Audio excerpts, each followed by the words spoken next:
kami mengucapkan Selamat Hari Guru.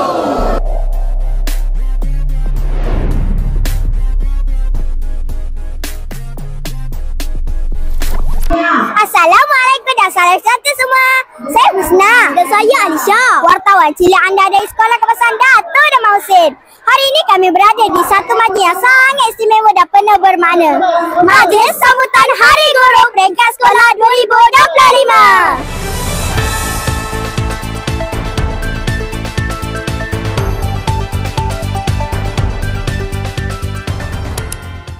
Hari ini kita akan saksikan pelbagai aktiviti menarik, persembahan hebat dan yang paling penting, tanda kasih murid kepada insan yang paling berjasa, guru tercinta.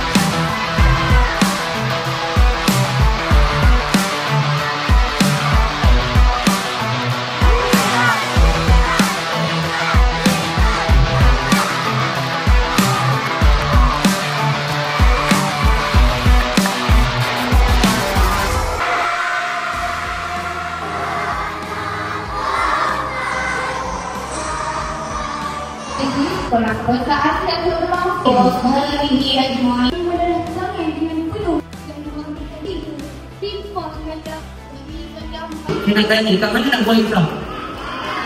Kalau kita nak jadi orang yang berguna, daripada kecil kita nak kena buat dengan penuh dedikasi.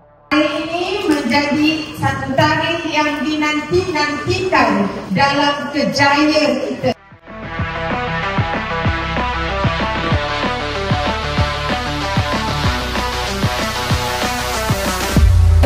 Dengan ini berikat.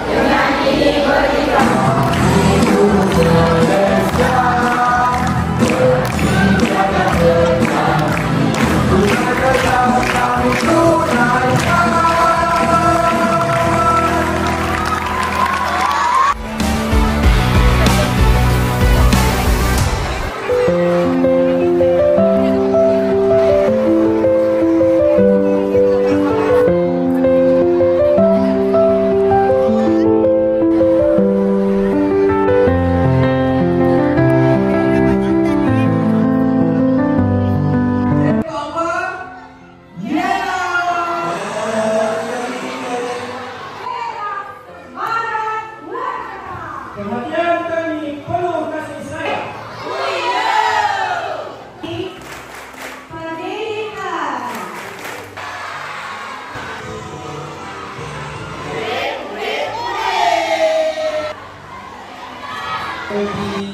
Kami mengatakan kami suka, kami usaha penuh hati. Oh yeah, oh yeah.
Begitulah suasana penuh kasih sayang dan penghargaan dalam majlis sambutan Hari Guru di sekolah kami. Cikgu inspirasiku, ilmumu bekal hidupku, kasihmu selamanya di hatiku. Sekian saja kami melaporkan dari DHTV. Jumpa lagi di liputan akan datang. Selamat Hari Guru!